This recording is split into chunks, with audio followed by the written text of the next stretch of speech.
Inside Out, that beautifully emotional Pixar film that takes you on a journey through the mind of an 11-year-old girl and her 5 core emotions: joy, sadness, fear, anger, and disgust. But what if I told you the movie you saw in theatres was almost completely different? That Joy was a very different character to begin with, that there were going to be more emotions such as pride and even gloom, and that sadness was originally going to be just a side character.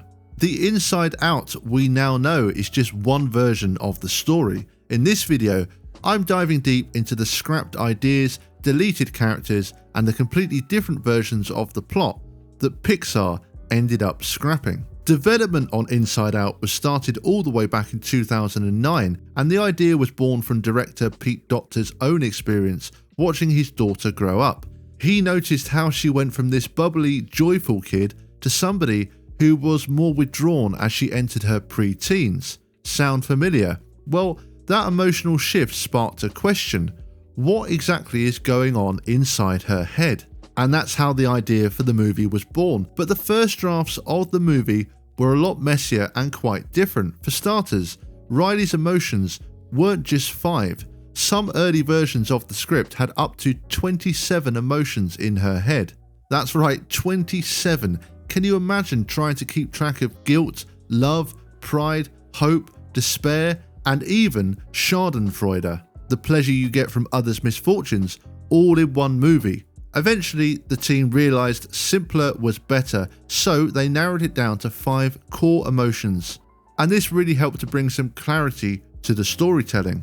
But it's interesting to look at some of the emotions that Pixar toyed with, and they included pride, a confident, sometimes smug character who thought he was always right; gloom, a character who constantly expected the worst; you had hope, who was obviously very optimistic and quite gentle. And all these characters were tested in storyboards and voice tests, but many were cut because they either overlapped too much with other emotions, confused the tone, or just did not serve the story. Now let's get on to the plot, because Inside Out almost had a very different storyline. In one early draft, the movie wasn't about joy and sadness getting lost and their journey. It was actually more like the emotions were jury members deliberating over what Riley should do in key moments. It was less of an adventure, more like a high-stakes drama inside her head. In another version, we didn't get the storyline of Riley moving to San Francisco. Instead, she was already there, and the story focused more on her first love and the theme of embarrassment. This meant that Joy was a very different character.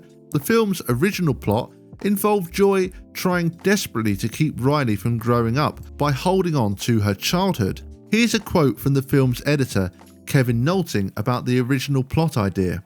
On her first day of middle school, Riley would embarrass herself by acting very childish. This was all Joy's fault because she wouldn't let Riley grow up. She was like the overprotective parent who didn't want this happy kid to ever feel any pain. And we ran with that for over a year. The story revolved around Riley and a high school party. The changes over the next 2 years were just radical. So as you can see, things were originally quite different, but according to the director Pete Docter, this version of Joy was too aggressive, and they feared that the audience would find her off-putting. But there was another big difference in the early drafts when it came to the character of Fear. Fear, who was actually originally going to be called Freddy, was supposed to be Joy's sidekick, not Sadness, and he would have turned out to be a villain, trying to get rid of Joy because he thought that Riley is better off without her. One of the reasons this was changed was because it made more sense for anger, fear, and disgust to exist during Riley's culture shocks. Another was that the writing team couldn't get much mileage out of the idea aside from a few jokes. While it's an interesting idea to imagine Fear being a villain, I ultimately think they made the right decision scrapping the idea, and that's because of what happened instead. That brings us on to the character of Sadness.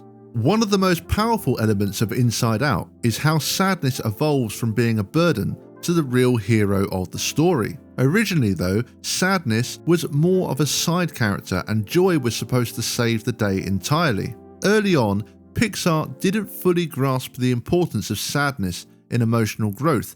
It wasn't until later in development, and many rewrites that they realised the film's emotional message needed to shift. This led to sadness becoming a key part of the story, and Pixar made a smart move, making these characters the main duo because the polar opposites work so well. Yes, we've seen it time and time again in movies, but what was a little bit different to me was that it wasn't about the characters changing. That's what normally happens when you put two characters together who are the polar opposite.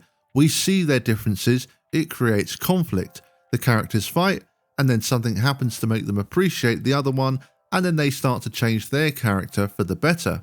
But Inside Out wasn't that. It was about acceptance, accepting that these two characters are different, and getting them to appreciate that being different can actually be crucial to success. In this case, it is crucial to Riley. She needs those emotions in her life at that particular moment, and because of the polar opposites of joy and sadness, this is demonstrated clearly to the audience.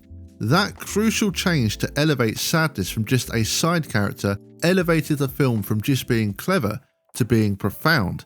And honestly, it's a big part of the reason why the movie hits so hard. So why does all of this matter? Well, because Pixar's Inside Out didn't come out of nowhere. It took years of trial and error, rewrites, and cut content to become the emotional masterpiece we know today.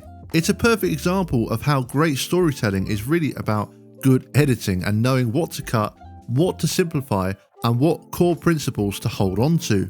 Without these changes, we might have ended up with a forgettable movie about a girl's wacky emotions. Instead, we got a story about how even the emotions we try to avoid, like sadness, are deeply necessary.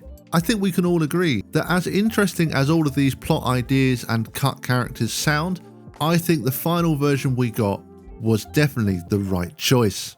Well, that brings us to the end of this video. I hope you all enjoyed this one. Let me know what you think about these alternative plot ideas and cut characters. I'd love to hear your thoughts in the comment section below. And I'd like to thank you all for watching, and I hope to see you all on a future video very, very soon.